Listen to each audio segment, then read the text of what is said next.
Doctor Mohammad ইউনূসের বিরুদ্ধে যে ষড়যন্ত্র হচ্ছে, সেনাবাহিনী পুরো টোটাল স্টান্স নিয়ে নিছে এবং বিভিন্ন সচিবালয় থেকে শুরু করে প্রশাসনে মারাত্মক অস্থিরতা, শুধুমাত্র যেন নির্বাচন হয়, ডক্টর মোহাম্মদ ইউনূস যেন কাজ করতে না পারে। কি দুঃখজনক ঘটনা! একজন ব্যক্তি সারা পৃথিবীটা নাম করেছে বাংলাদেশের হয়ে, সারা পৃথিবীতে সমাদৃত, এই লোকটাকে আমার মনে হয় বেজ্জতির চূড়ান্ত মাত্রা, এক্সপেরিয়েন্স বা অভিজ্ঞতা নিয়েই তাকে বাংলাদেশের রাষ্ট্র ক্ষমতা থেকে চলে যেতে হবে। এই 6 মাস বা 1 বছর উনি হয়তোবা উনি, আমি জানি না কতদিন পালন করতে পারবেন, এটা আমার কাছে সন্দেহ লাগে। বর্তমানে যা শুরু হয়েছে, আজকে দেখলাম একজন নেতা বলছেন 24 ঘন্টা টিকতে পারবে না ডক্টর মোহাম্মদ ইউনূস, তারা যদি আন্দোলন করেন। অথচ আমরা দেখেন তারা 16টা বছর কোনো কিছু করতে পারলেন না। আমরা তাদের পক্ষ হয়ে কাজ করেছি। আমরা সোশ্যাল মিডিয়াতে বিরোধী দলের ভূমিকা পালন করতাম। আমার মনে আছে তখন একটা পেজ ছিল না তথাকথিত সেই রাজনৈতিক নেতার, যেখানে শেয়ার করা যায়। আজকে এসে বলছেন 24 ঘন্টা, কেউ মুতে দিবেন, কেউ প্রস্রাব করে দিবেন, কেউ তুতুরিক্ষেপ করে বের করে দিবেন।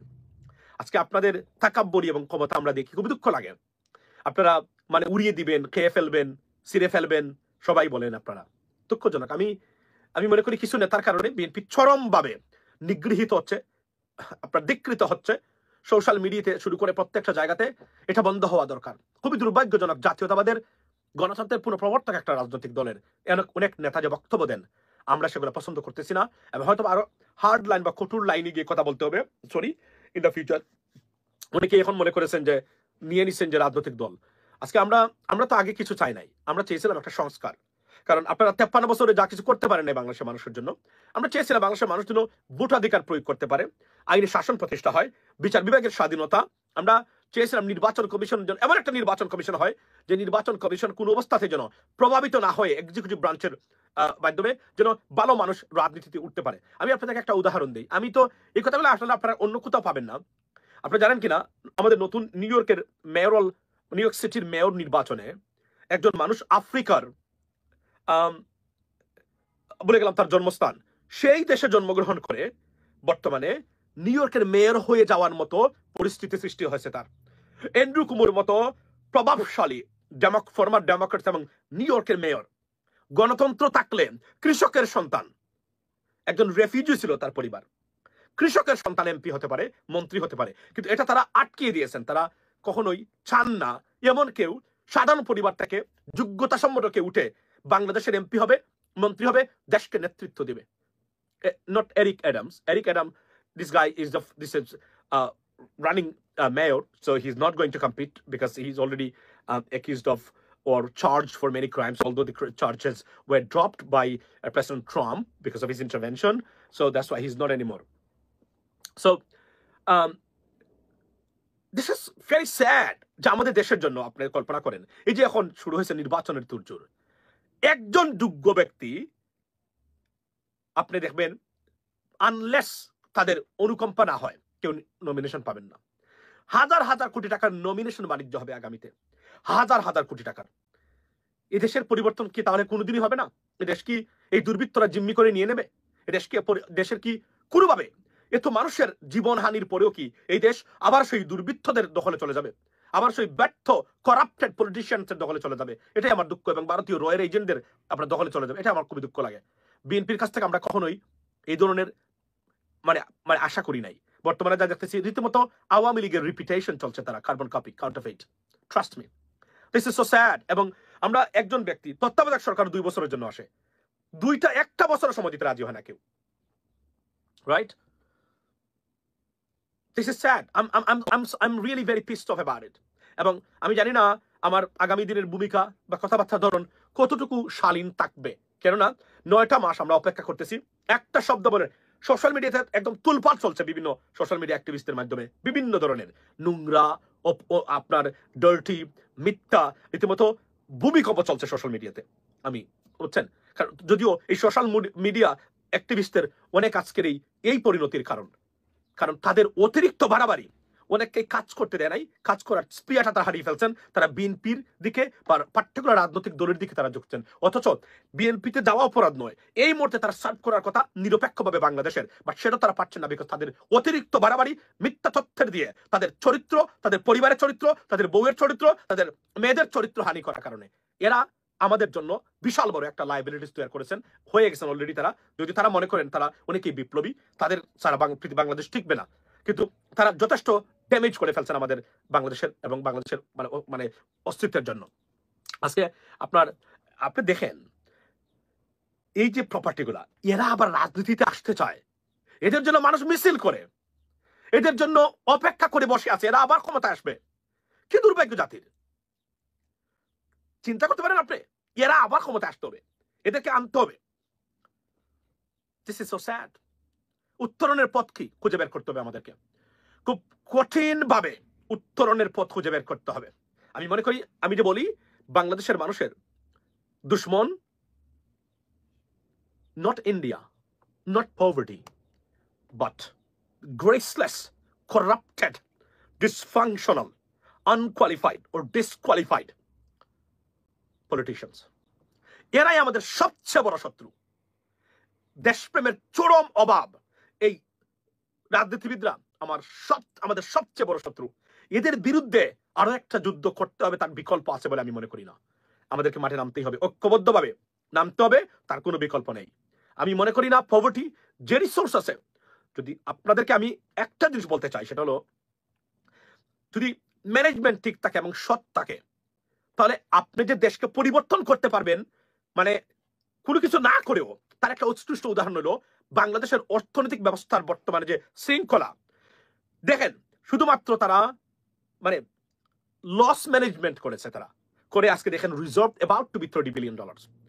ফিনান্সিয়াল সেক্টরে খুবই সুন্দর একটা শৃঙ্খলা চলে এসেছে অলরেডি ব্যাংকিং সেক্টরে, শুধুমাত্র, আর কিছু না, শুধুমাত্র দুর্নীতিটা বন্ধ করে। মনে রাখবেন, এই সরকারের টপ লেভেলে দুর্নীতি নাই। ইয়েস, সমন্বয়কে নাম দিয়ে এনসিপির অনেক নেতা চাঁদাবাজি বা ধরনের নানান ধরনের কাজে তারা যুক্ত, এটা আমরা খবর পেয়েছি। শুনলাম চট্টগ্রামের তালাত মাহমুদ নাকি একটা ছেলে, ওই যে এভাবে দাঁড়াইছিল, এভাবে দাঁড়াই নাকি সে এখন 20 কোটি টাকার মালিক। This is unbelievable. এগুলো শুধুমাত্র বাণিজ্য করে। কিন্তু মনে রাখবেন, এটা কিন্তু নিয়োগ বাণিজ্য কিভাবে, নিয়োগ বাণিজ্য কিন্তু এটা দেশকে ভয়ঙ্কর ক্ষতির দিকে নেয় না। কেন নেয় না? কারণ যে নিয়োগ পেয়েছে সে তো ন্যূনতম তার ওই ক্রাইটেরিয়া মেনটেন করেছে, রাইট? এটার জন্য দেশ বসে যাবে না। কিন্তু টপ লেভেলের দুর্নীতি যখন হয়, ক্রয় বিক্রয় এবং একটা রাষ্ট্রীয় ব্যবস্থাপনায়, বিচার বিভাগে, এগুলো ধ্বংস করে দেয় শিক্ষা ব্যবস্থায়। সুতরাং এটা আমরা যে কোনো সময় ডিল করা যাবে। কিন্তু টপ লেভেলের যেগুলা ইরিকভারেবল, এগুলাতে যদি হাত দেয় কোন সরকার, কবে আসবে দেশে? আমরা পেপাল নিয়ে বক্তব্য দিয়েছি। আমরা ডক্টর মোহাম্মদ ইউনূস স্যারকে আমরা অনুরোধ করেছি, পেপাল যদি সামনে কখনো পাই আমরা জিজ্ঞেস করব। পেপাল মাচ নিডেড, উনি চাইলে এটা আনতে পারেন, কিন্তু আনবে কিভাবে, কাজ করবে কিভাবে? ওনাদের কাজের সুযোগ কি আমরা দিয়েছি কিনা, আমরা দিতে পারতেছি না কিনা? আমরা তো বলি নাই ওনাদেরকে সারা জীবন ক্ষমতা রাখতে হবে, আমরা বলছি কয়েকটা দিন মাস আপনারা অপেক্ষা করেন, আমাদের ন্যূনতম রিফর্মস গুলো হলেই আপনারাই তো ক্ষমতার দাবিদার। এবং তারা মনে করেন এদেশের মালিক তারা, বিকজ তারা রাজনৈতিক দল, এবং এই রাজনৈতিক দল ব্যবসা। ওই যে একটা নাটক করেছিল, দেখলাম যে আমি, ওই যে বরিশালে না খুলনার ছেলেরা, ওই যে আমার দলটা নেতাতে ভরা, মনে আছে? এটা তো ভাইরাল, এটা কিন্তু সুপার ভাইরাল একটা গান প্লাস নাটক। ওই দেখলাম তারা করেছে বরিশালের মানে বাসায়। সো এভাবেই চলছে বর্তমানে, খুবই দুঃখজনক। আমি so pissed of, I am very very devastated এগুলা দেখার পরে। এই বিএনপি কে আমরা অন্যভাবে চেয়েছিলাম, এবং তারা নির্বাচনটা উপস্থাপন করতে পারেন নাই যে নির্বাচন চান। আমি আবার বারবার বলি, বিএনপির নির্বাচন চাওয়াটা অপরাধ নয়, but the way they demanded it or urged to have an election, it is completely wrong way, এবং মানুষ রীতিমতো আবার দুইয়ে দিচ্ছে বিএনপির প্রত্যেকটা নেতা কর্মীকে। This is so sad for BNP. দরকার ছিল না, একটু ধৈর্য সহকারে বসে থাকলেই কাজ হয়ে যেত। নির্বাচন হবে, BNP is the number 1 claimant for power, because these are the biggest party after Awami League, right? So কে ক্ষমতায় আসতে পারে বিএনপি স্যার, আপনি আমাকে বলেন? How long can they hold? Which one you talking about? Like, right? So একটা disturb আমরা তো আর কিছুই চাই না। 53 বছর একটা প্রতিষ্ঠান তো আপনারা দিতে পারেন না, এখন আপনারা নিবেন ক্ষমতা। আই আন্ডারস্ট্যান্ড, কারণ অন্যদের দেশে তো আপনারাই আছেন, আর কে? এখন যদি নির্বাচন, এখন আমি একটা জিনিস আমি চাই আপনাদেরকে, আমি আজকে বলে দিতে চাই, যে কোন ভাবে হোক নির্বাচন যেন ভোটাধিকার যেন মানুষ প্রয়োগ করতে পারে, খেলা কিন্তু টোটালি উলটপালট হয়ে যাবে। নিরপেক্ষ নির্বাচন দরকার আমাদের। যদি নিরপেক্ষ নির্বাচন হয়, তাহলে ব্যর্থ রাজনীতিবিদরা অনেকেই ফেল করবেন, এরা নির্বাচনে ফেল করবেন, এরা পাস করতে পারবেন না, এটা আমি বুঝতে পারতেছি অলরেডি। আমি একটা অ্যাসেসমেন্ট আজকে দিয়ে গেলাম, আমি দেখেছি পাস করতে পারবেন না। ওই গতানুগতিক ধারার অনেক নেতা গণহারে ফেল করবেন আগামী নির্বাচনে, রাইট? আমি বিএনপির জন্য আমরা 10টা বছর কন্টিনিউ আমরা কথাবার্তা বলেছি। আজকে তাদের কাছ থেকে আওয়ামী লীগের অনেক রিপিটেশন দেখি কার্যক্রমের, খুবই দুঃখ লাগে। আমরা চাই না, আমরা চাই জাতীয়তাবাদী শক্তি উত্থান ঘটুক, এরা নিজেদেরকে মেলে ধরুক। কিন্তু বর্তমানে যে ওই যে আজকে একজন একজন হুমকি দিচ্ছেন সরকারকে, আপনি সরকারকে হুমকি কেন দিবেন? দরকার নাই তো। জুন পর্যন্ত অপেক্ষা করবেন, একদিনও থাকবেন না। ডক্টর মোহাম্মদ ইউনূস বলেছেন এর ভিতরে নির্বাচন হবে। তাহলে এত তাড়াহুড়ো কিসের? আমি তো বুঝলাম না, এত তাড়াহুড়ো কেন করতে হবে? দরকার নাই তো আপনাদেরকে, আপনারা তো যাচ্ছেন, আপনারাই তো পাবেন, বোঝা যাচ্ছে। অথবা না এখনই চলে যেতে হবে নির্বাচন করে। আজকে এটা খুবই দুঃখজনক, আমি খুবই হতাশ। আমি মনে করি যে আপনারা দেশে আসুন, আমি দেশে আসতেছি খুব শীঘ্রই ইনশাল্লাহ, right? You know, it's so sad. আমি very pissed off about this. আপনারা তত্ত্বাবধায়ক সরকার যদি আসতো, তাও তো 2 বছর সময় দিতেন না? নিশ্চয়ই দিতেন। তাহলে এখন সমস্যা কি? এবং এই সরকারে আপনাদের অনেক মানুষ আছে, সবাই তো আপনাদের মানুষ, এটা তো আপনাদের পক্ষে। একজন বিএনপি কে অত্যাচার নির্যাতন করতেছে না বাংলাদেশে। এক আইনের মাধ্যমে বিএনপির গণহারে নেতা কর্মীরা যারা সারা পাওয়ার কথা না, তারাও সারা পাচ্ছেন, রাইট? তাহলে কিসের সমস্যা আপনাদের এই সরকারের সাথে? আমি তো সেটা বুঝি না। সমস্যা অন্য জায়গায়। সমস্যা হলো এখানে অনেক নেতা আছেন যারা যারা ভাই তো এখানে একটা বলে রাখি যে তারেক রহমান সাহেবের বিরুদ্ধে অভিযোগ ছিল উনি টাকা পাচার করেছেন, বাড়ি কিনেছেন, কি কিনেছেন। যদি উনি কিনে থাকতেন তাহলে কিন্তু এভাবে সিজ করা হতো। এর মানে উনি কিনেন নাই, উনার সম্পদ নাই, সত্য। এটা বলে রাখা ভালো। কারণ দেখেন উনাদের আছে অবৈধ, এই জন্য দেখেন সিজ করে ফেলেছে। বাট তারেক রহমান ব্যক্তিগতভাবে উনার কিন্তু ছিল না বলেই এটা প্রমাণ হয়নি কখনো। এটা কিন্তু বলতে আমরা হবে। তবে বিএনপির জিয়া পরিবারের বাইরে অনেক নেতৃবৃন্দ আছেন।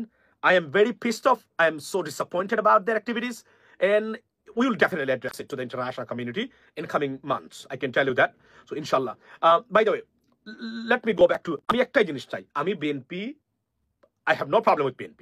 Even I am a great fan of BNP. But the problem is যে ন্যূনতম রিফর্মস না করে নির্বাচনে গেলে সুশাসন দিবেন কিভাবে? আমরা তো সুশাসন পাবো না। তাহলে এত মানুষের আত্মত্যাগের পরেও যদি আমরা সুশাসন না পাই, খুবই দুঃখজনক ঘটনা। একটা দেশকে আপনারা এভাবে জিম্মি করতে পারেন না। একটা দেশকে এভাবে জিম্মি করতে পারেন না। আপনারা জিম্মি করে দিয়েছেন এই দুর্বৃত্তায়িত রাজনৈতিক ব্যবস্থাটা বাংলাদেশের। এর বিরুদ্ধে আমি মনে করি। আর আরো একটা জিনিস আজকে আমার লাইভে বলতে চাই, বিদেশি পাসপোর্ট থাকলে, যখন খলিলুর রহমান সাহেবকে নিয়ে অনেক কথা তারা বলতেছেন, অনেকেই বলতে পারেন আপনি, কিন্তু উনার বিদেশি পাসপোর্ট আছে, এই জন্য উনার অযোগ্যতা। তাহলে আমি আজকে আপনাদের উদ্দেশ্যে আমি বলতে চাই, এটাতে অ্যাড্রেস করবেন। আমি জানি অনেকে এখানে কাটকুট করবেন ভিডিও। আপনারা বিদেশে আপনাদের রাজনৈতিক দলের দোকানগুলো বন্ধ করুন। বিদেশে রাজনৈতিক দলের দোকান খোলা রাখবেন, সব সুবিধা নেবেন, আইফোন নেবেন, গিফট নেবেন, বৌদেরকে নিয়ে এসে শাড়ি কিনবেন, রাইট? গুচির কোট কিনবেন, ওয়ালেট কিনবেন, পার্স কিনবেন।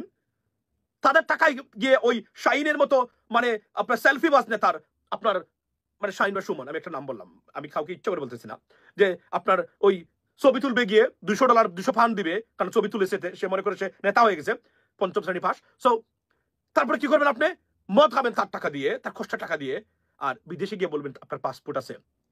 এই ধরনের বাটফারি দান্দাবাজি আর চলবে না। এগুলা কিন্তু চলবে না এখন আর। আপনারা বিদেশে আপনাদের রাজনৈতিক দোকান বন্ধ করুন। এগুলো আমাদের প্রবাসীদের ভিতরে বিভেদ সৃষ্টি করে, অনেক চামচা তৈরি করেছে। এগুলো বন্ধ করুন। বিদেশে রাজনীতি করবেন, আবার বিদেশিরা পাসপোর্ট থাকলে বলবেন সে বাংলাদেশে সার্ভ করতে চায়, লেখাপড়া করা মানুষ, যোগ্য মানুষ, সারা পৃথিবীর বিভিন্ন দেশ তারা বিদেশিদেরকে আমন্ত্রণ জানায়। Come and serve us. There is a passport right there for you if you are intellectual enough. If you have ability to render something to the society, to the American society, please come forward. This is application. You know, apply for it. We will approve it and we'll bring you over. That's it. আর আমাদের দেশে বলে ও আপনি বিদেশি না, আপনি নাই। তাহলে এই মূর্খ জঙ্গলে তৈরি হওয়া রাজনীতিবিদরাই কি বাংলাদেশ পরিচালনা করবে? আজকে 53 বছর পরে একটা প্রতিষ্ঠান নাই। এই বাটপাড়িয়া দান্দাবাজি যত প্রবাসী আছেন, অনুরোধ করি এগুলা অ্যাড্রেস করবেন এখন থেকে। এগুলা কাট করে, যারা কাট করেন এখানে অনেকে আছেন, নিবেন এই অংশগুলা তুলে ধরবেন। এই বাটপাড়ি দান্দাবাজ, এই দুর্বৃত্তদের এই দান্দাবাজি আর চলবে না। বিদেশে এসে দোকান খুলে সারা পৃথিবীর কোন দেশের রাজনৈতিক দলের শাখায় প্রশাখায় ভাবে আছে? কেন আপনারা এগুলা করবেন? আর এগুলা করবেন আর গিয়ে বলবেন আমার পাসপোর্ট আছে, আপনি সার্চ করতে পারবেন না। এই বাটপাড়ি আর কোন হারামজাদা বাংলাদেশের সংবিধানে বিদেশি পাসপোর্ট থাকলে একজন যোগ্য মানুষ সার্চ করতে পারবে না? কোন হারামজাদা দিয়েছিল বাংলাদেশের সংবিধানে? এই হারামজাদা কে? আমার নামটা আমাকে জানাবেন।